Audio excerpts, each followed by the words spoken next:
Comment vous voulez vous débarrasser de la question algérienne avant la fin de cette année? Parfaitement. Le problème algérien se ramène, pour nous, à trois termes essentiels. L'institution d'un État algérien, les rapports de la France avec cet État et, comme vous l'avez proposé, monsieur, l'avenir du Sahara. L'institution d'un État algérien. Un tel État, d'où peut-il sortir? Normalement, il ne peut sortir que de l'autodétermination, c'est-à-dire du suffrage des habitants. Parce qu'il n'existe pas de légitimité et de souveraineté algérienne antérieure à la conquête. Nous sommes un pays en pleine révolution qui sait que la source de la prospérité et de la puissance, c'est son propre développement, qui a besoin de ses moyens chez lui.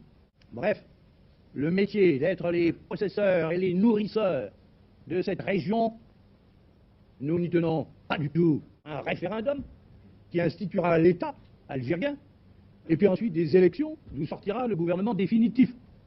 Mais nous ne voulons pas que la libre disposition, au cas où elle aurait lieu, que la libre disposition, je dis bien, procède directement de l'autorité française. Ce n'est qu'un pouvoir provisoire algérien qui peut mener le pays aux élections, et aussi qu'il se soit mis en accord avec nous sur les conditions de l'opération, avec sans doute la mise à sa disposition d'une force d'ordre locale, malgré ce que propose la France et ce qu'elle compte encore proposer. Il faudrait bien que nous en tirions les conséquences. Et, en effet, pour la France, la situation actuelle en Algérie ne peut pas durer toujours. Et d'autre part, le succès de nos armes sur le terrain, qui nous assure l'entière liberté de nos décisions et de nos mouvements, nous ne sommes pas certains que la situation internationale nous la laissera garder entière indéfiniment. Il y a l'affaire du Sahara. Pour ce qui est du Sahara, notre ligne de conduite, c'est celle qui sauvegarde nos intérêts et qui tient compte des réalités. Quels sont nos intérêts?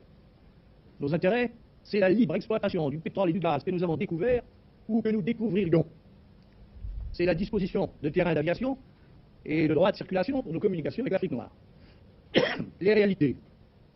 Les réalités, c'est qu'il n'y a pas un seul Algérien, je le sais, qui ne pense que le Sahara doit faire partie de l'Algérie. Et qu'il n'y aurait pas un seul gouvernement algérien, quelle que soit son orientation par rapport à la France, qui ne doive revendiquer sans relâche la souveraineté algérienne sur le Sahara. Et puis enfin, le fait que si un État algérien est institué et qu'il est associé à la France, il sorte de ces accords, s'ils doivent se produire, une association qui sauvegarde nos intérêts. Si ni la sauvegarde ni l'association ne sont possibles du côté algérien, eh bien, il nous faudra de toutes ces pierres et de tous ces sables, faire quelque chose de particulier.